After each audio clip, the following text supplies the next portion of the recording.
On the News Channel 5 network, this is OpenLine.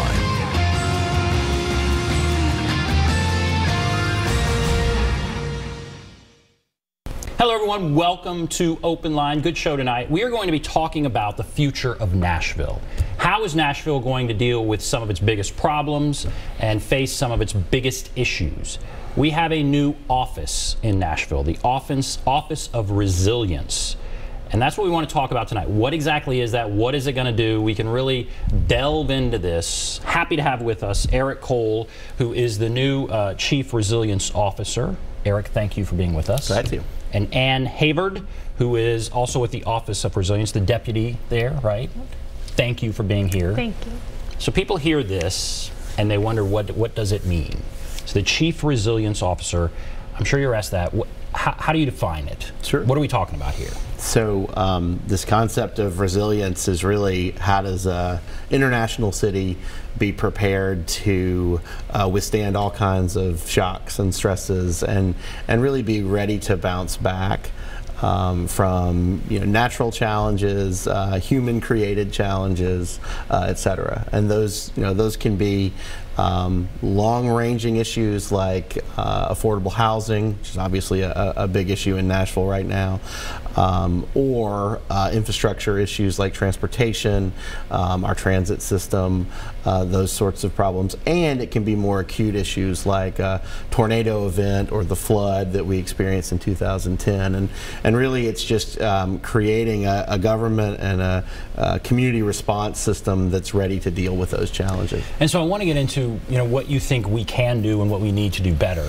But again, just to kind of set the table, a lot of cities vied for what Nashville is getting here. This is funded, your position is funded by, what is it, the Rockefeller, what is it, Foundation? Yeah, the Rockefeller Foundation created this 100 Resilient Cities Network and organization that supports all these 100 international cities in this work. So Metro taxpayers aren't paying for your salary. Nope. It's funded by them.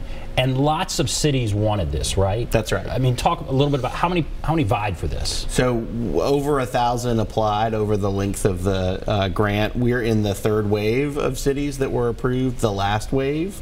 And so some of the other cities that also are in the 100 resilient cities in the U.S. are Atlanta and Louisville, Tulsa, Dallas. So we're not Miami, for instance. So we're not by any means the only U.S. city, but then internationally, a lot of Asian cities, Cape Town, South Africa, cities in the Netherlands, other cities. A lot of the cities are municipalities in areas that are really having to deal on the front lines of climate change, whereas in Nashville our challenges are a little more slow-moving and a little more long-term, and basically our goal is just to set Nashville up to continue to be prosperous over the long term. So for somebody out there that's watching and their number one concern is traffic, or let's say their number one concern is affordable housing, and they say, okay, we now have a this Right. Chief Resilience Officer, and I guess I'll ask you this, what can that person, why will that person be happy to know that we have this now? How can we help with those real issues here? Sure. So a lot of resilience is thinking about how we just solve problems differently.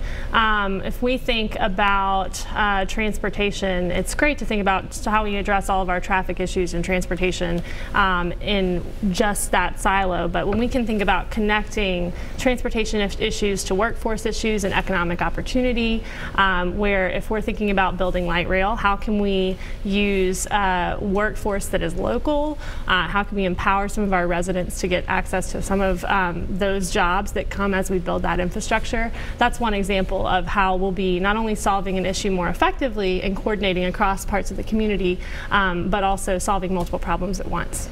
And so how much of your time, I guess you're going to lots of meetings here, and how much of your time is going to other cities and seeing what they're doing and that kind of thing? Well, I mean, I think the initial stage is a lot about listening and hearing kind of what the issues are in Nashville. So like really doing community engagement, hearing about our equity issues, our funding issues, our the wage gap issues, those sorts of things.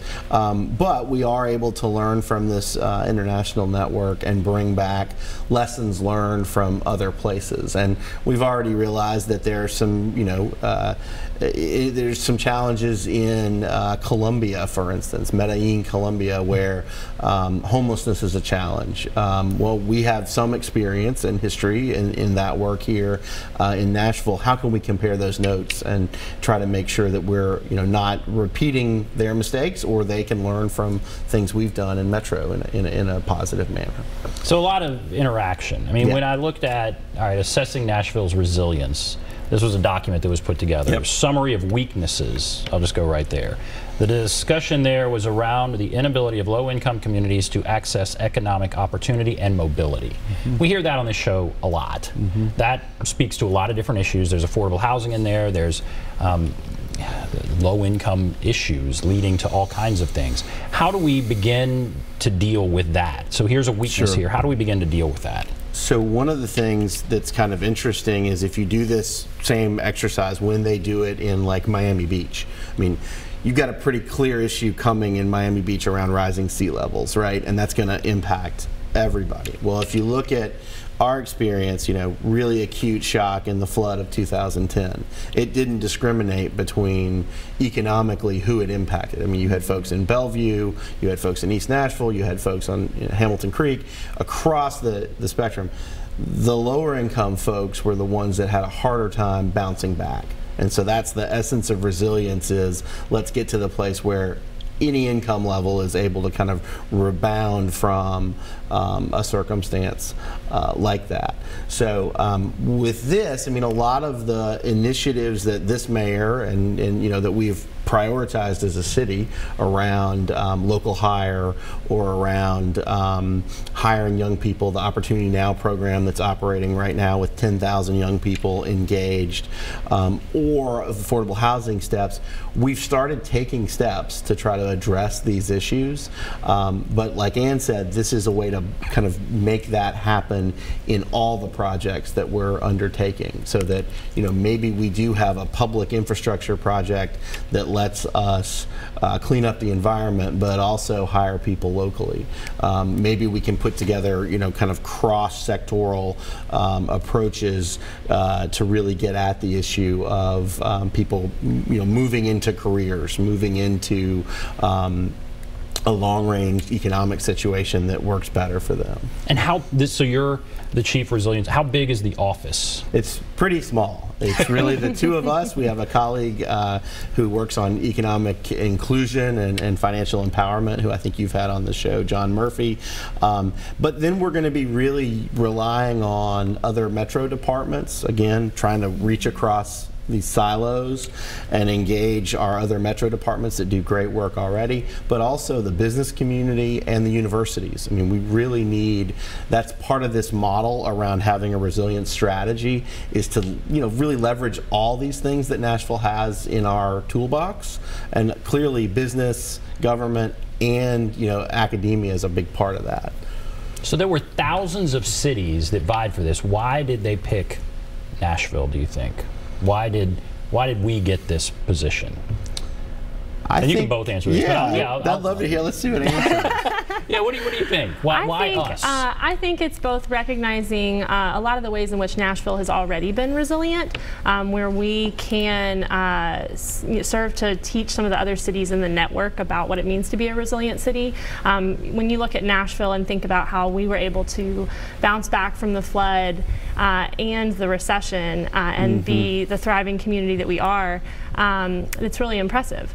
At the same time, we know that that prosperity hasn't reached all parts of our community, which gets back to some of those longer-term stresses that we have to address as soon as possible.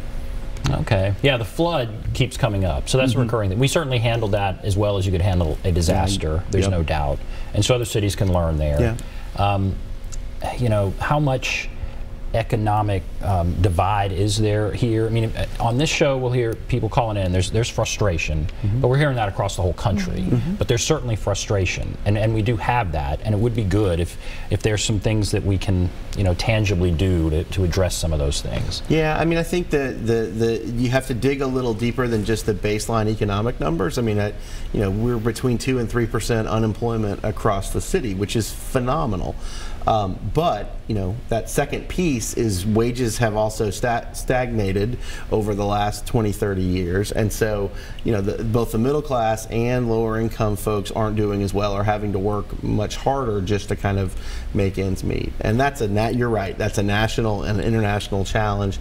How can we address that? What steps can we take to also get at some areas of really dug in kind of generational poverty and specific pockets in our community where this prosperity hasn't reached? And that's that takes a combination of strategies. In some cases, these are individuals that have criminal records, and so it's really hard to get back into the workforce. Okay, how can we look at what policies impact that? In other cases, we may have job programs that need to be designed more for folks that are not able to work all kinds of jobs. So really focus on folks with multiple types of abilities. Some of it's just being nimble and resilient in terms of how we structure our approaches to these complex issues. All right, we're going to take a break. We kind of set the table here. If you're on the line, hold on. If you want to call in, there's the number, 615-737-PLUS, 615-737-7587. We'll take a break. Be back right after this.